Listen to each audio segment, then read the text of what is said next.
This is Rock and Roll English. Real people, real English. Here's your host, Martin Johnston. Hello everyone and welcome to another episode of Rock and Roll English, episode number 308, baby. Oh yeah. In today's episode I speak to Corporal Coma. Yes, he is back.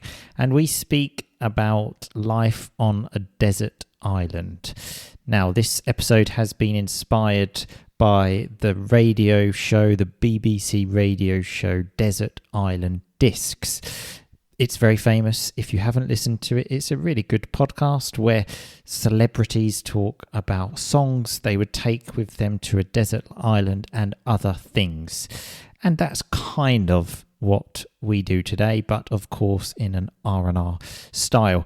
So some things to say. Corporal Coma obviously is notorious for being difficult to understand.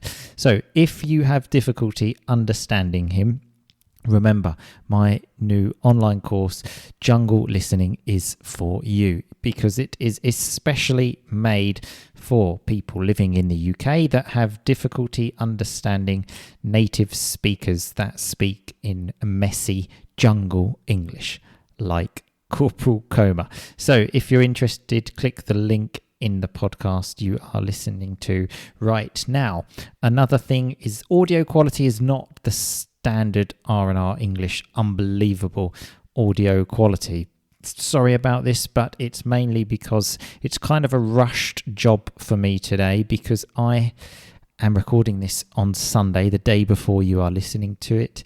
I have given up a day at the beach with my family. They are waiting for me, so I need to go and see them as quickly as possible. This is just a quick little insight into the life and sacrifices that us podcasters have to make.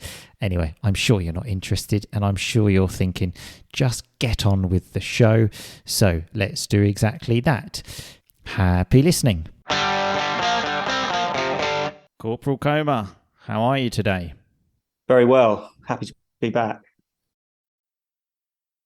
I'm fine, thanks as well. Corporal Coma, always fantastic. I'm sorry, mate. Yeah, I've just been speaking to you for 20 minutes. I forget to be like, how are you?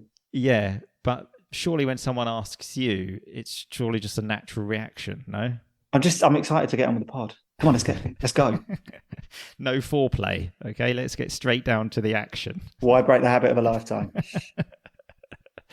Okay, so obviously you're excited to get on with the pod. There is one more thing we need to do where I ask you how we usually start the show. Well, yeah. So I'm going to say, you haven't asked me if we've got a review, but I'm going to say that we don't. Correct. You know what? I think we actually do. The problem is that I forgot to look for it before because people send me reviews in different places, and then you suddenly said to me, look, stop talking to me because I need to go in like 40 minutes. So let's get on with the pod. And then I didn't have time to look for it. So no, but I think we do. But anyway, please send reviews. That's very important. So, okay, here we are. The moment you've been waiting for, Corporal Coma, the pod starting. So recently, Corporal Coma sent me a podcast called Desert Island Discs about, let's say, somebody that we both like, who I'm sure none of the listeners will know.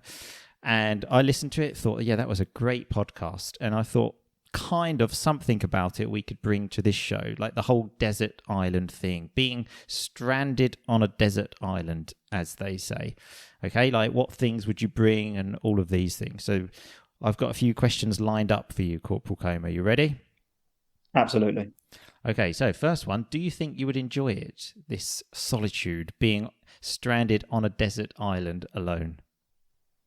I think for a little bit. I think anyone with young kids, or kid, it's kind of like, some me time would be absolutely fantastic. But obviously, yeah, the reality of it would grow pretty boring pretty quickly, I think. But yeah, at the moment, it sounds awesome. Yeah, no, I totally agree with you. In fact, in our pre-podcast chat, I was saying to you how at the moment I'm staying, it's almost like that for me because I'm staying in a different house and I actually don't see my children for like 10 hours every day. And it's brilliant. But also I was thinking, when I was in my single days, I spent a lot of time on my own, and my single days, like, that makes it sound like, you know, it was a matter of days when really it was a matter of decades. You don't want to go back to that time. Don't want to go back to that. So I think it would be difficult. Okay, but what about this, Corporal Coma? What would scare you, okay, about living on a desert island? I'm going to say massive jungle spiders, basically based on the fact that I didn't think I was scared of spiders, because obviously, as you would know, living in England, there's not really any spiders, certainly no dangerous spiders. But I come down to have a shower on Friday, and when I went in the bathroom, there was this spider in the bathroom, which was honestly nearly as big as my dog. It was insane. I have never seen a spider this big in England. I was absolutely terrified. So what did you do?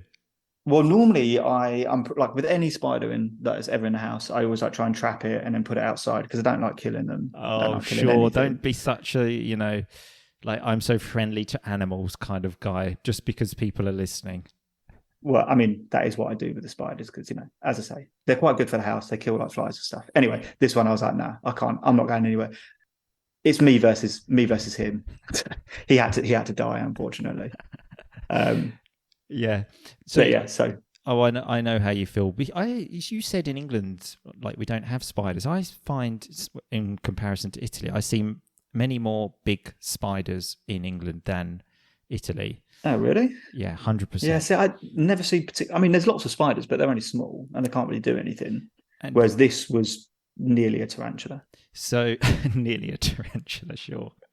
So, recently I was actually sitting at home. It was quite late. It was about 10 o'clock at night. I was sitting downstairs alone. It's the only moment of the day which there's like peace in my house. And I just felt this thing jump on my head. And oh my God, I can't tell you how much I shit myself. I like jumped up, and now it looked like a bat. It was so big, but it was really just like a moth. It was a big moth. It was a very big moth, enormous, the biggest one I've ever seen. And so the way I dealt with that was, when it went into the kitchen, I just closed the kitchen door and thought, I don't want to. Tomorrow. Yeah, exactly. And then luckily Mrs. R&R sorted it out the next day and just opened the window and it just went outside. But that, yeah. And literally just today, as I was driving here from Mrs. R&R's country house, I was driving out and I saw a snake just go in front of me.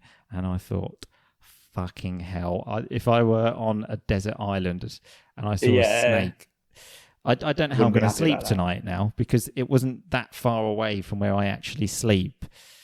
So, yeah, wildlife would be definitely my biggest thing. Yeah, big time. Big time.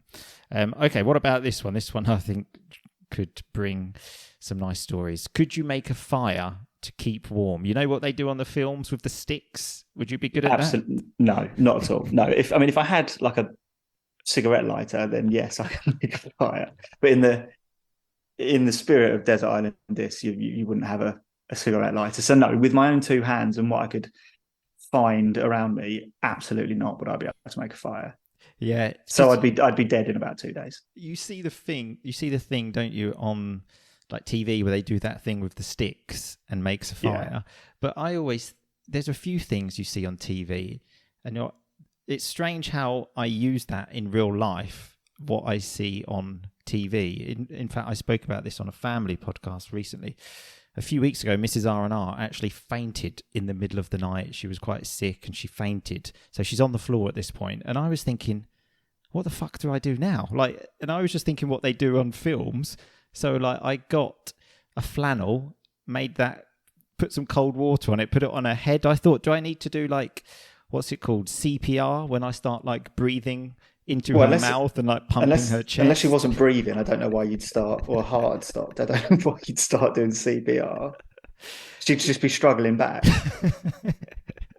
Yeah, luckily she woke up after about 5 seconds. But those 5 seconds, again, the first thing I thought of is, what do they do on TV? What do they do on TV? But get yourself on a first aid course, mate. Yeah, no, I actually did one of them when toddler R&R was born, but that was still in like COVID times, and I did it on Zoom, so it was online, and when she was talking, I was just looking at other websites and not paying attention. Bit of a waste of money, though. Oh, yeah, exactly. Yeah, if there's one thing I love doing, it's wasting money. So, yeah. Okay, so who would you miss the most, Corporal Coma? And you can't say family. Easy one, my dog. Oh, right, of course, yeah. 100%, yeah. My little best mate. Yeah. Much more than you. Yeah, I just still can't get my head around that this sort of connection people feel with animals. So Mrs. R&R's family have got a dog, and like obviously I've been coming here a good few years now, and they always say to me, like her dad always says to me, "Oh, the dog loves you." And I always just think it doesn't.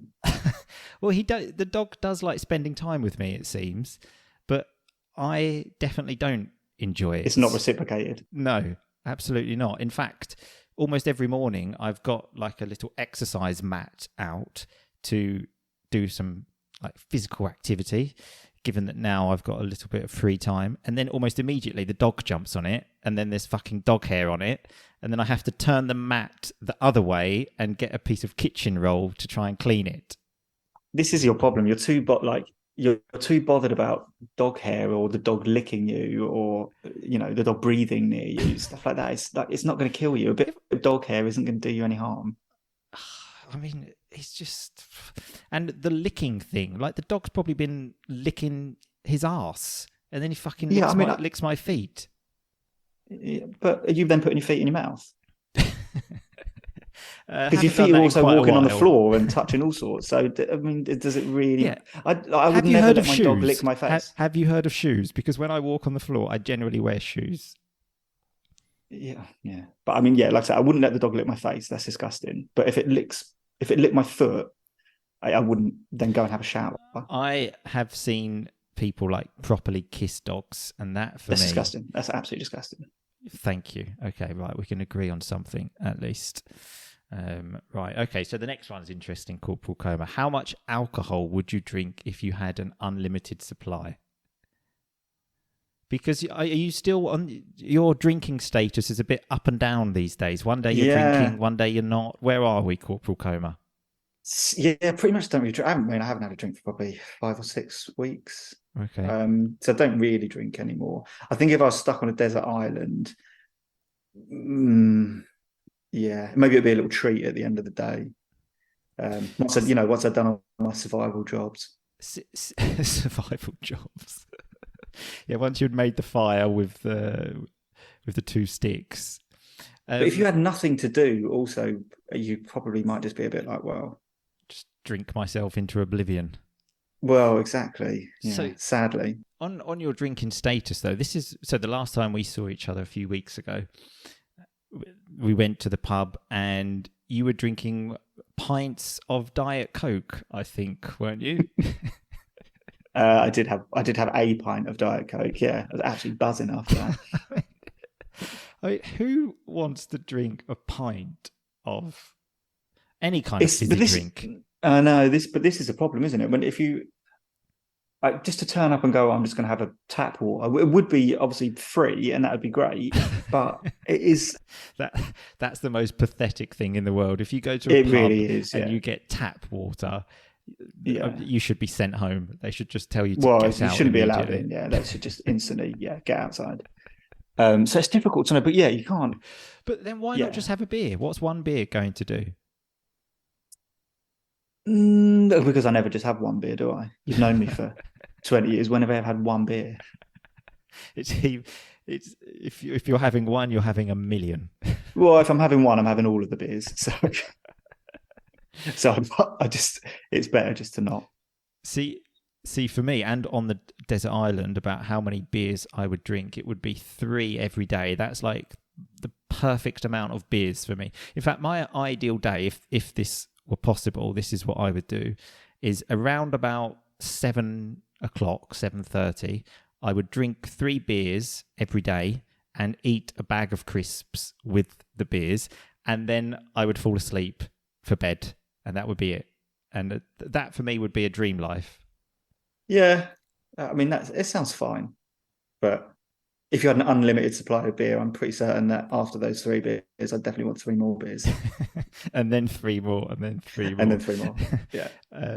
Right, okay. So a bit more of a serious question now. Okay, well, it says here you could take 3 things, but even one thing, what would you bring? One thing. Do you know what? This is a bit macabre, but I would probably take a cyanide pill because if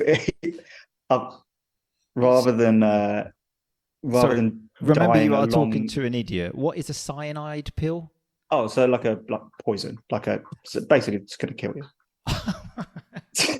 So rather than once it become apparent that I haven't set up a fire, I can't catch any frogs to eat, that I'm then basically going to take 3 weeks to sort of wither away.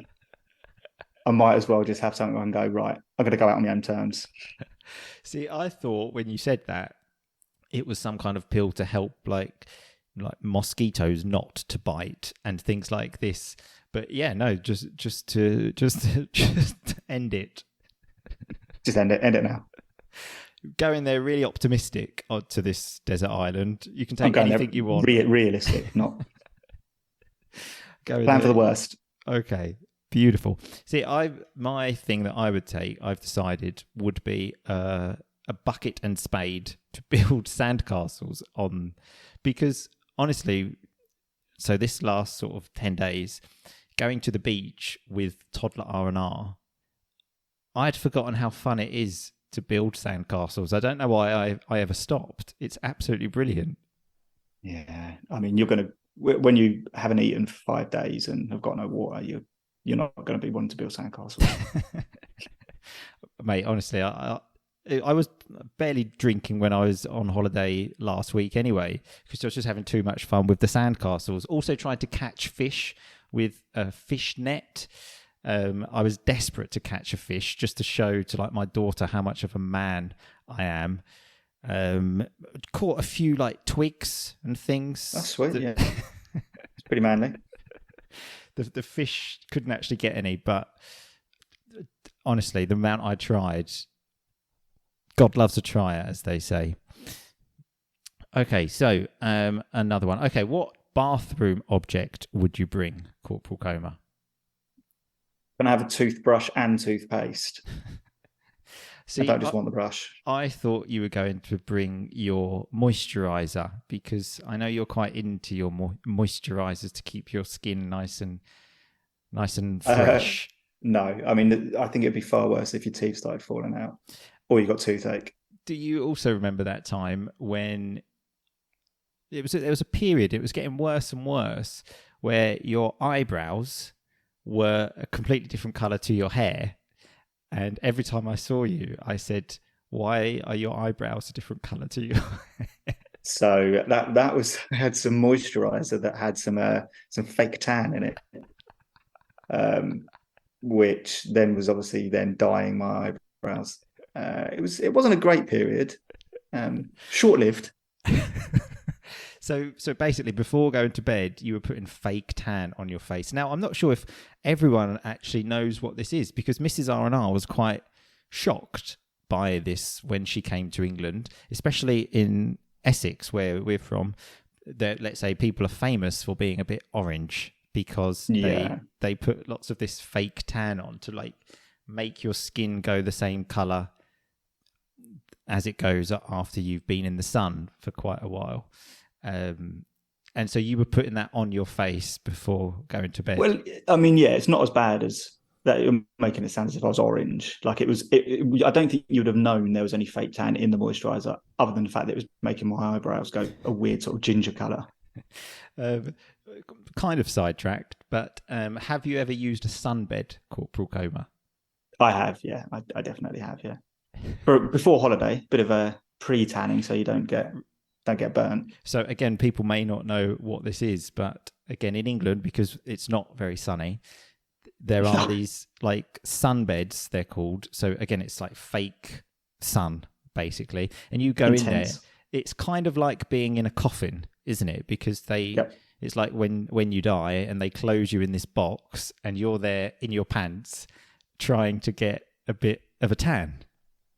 Yeah, absolutely. 8 minutes, just a little blast. Come out looking healthy. And like Corporal Coma said, it's a common thing for a Very pre-tan for a holiday. I'd say in the small city where we live, there's probably 10 sunbed shops. So when was the last time you used one of these? Probably before I went on holiday a few weeks ago. Well, about a month ago. Yeah, just a little, like I say, a little blast before you go away. And then in the first few days, you're not like, oh, the sun's too hot, I need to sit in the shade. Yeah. It's the equivalent of like if you're going to run a marathon of just doing like a little warm up before. Yeah, exactly. It's a warm up for the sun. Like you say, England, there's no sun. It's dark and miserable the whole time. Yeah.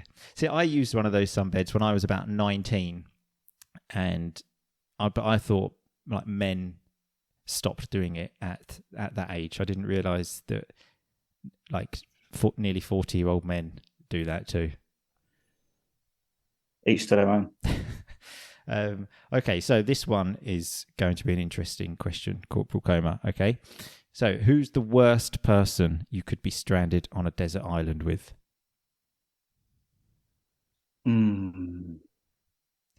See, I'm surprised that you're taking so much time to think about this. I was 100% sure that you were going to say me. That you would the person you would least obvious. like. It was.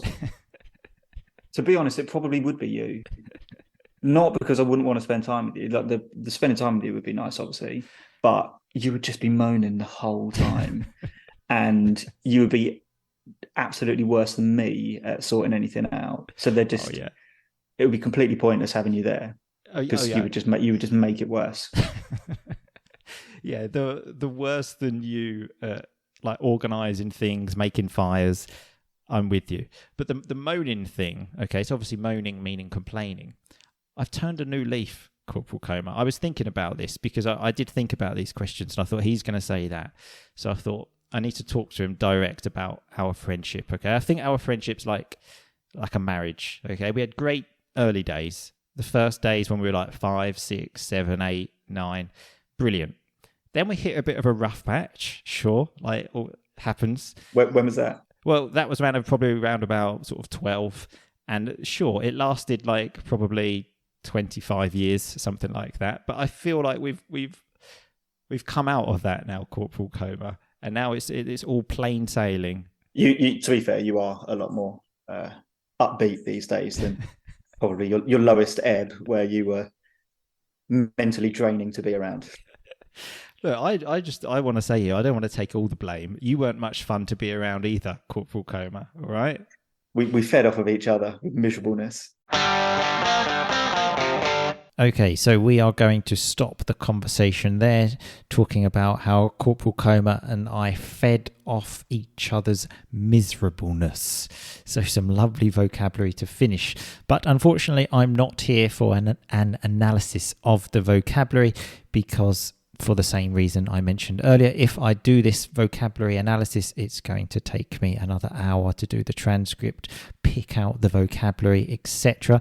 So this will continue in the R&R family membership area. If you are interested in becoming a member, getting access to more than 1,000 extra episodes of Rock and Roll English, and building a personal relationship with me and with people from all around the world. Also, there is a link in the podcast you are listening to right now. So stop the podcast and click that link. Anyway, I will talk to you all very soon, people.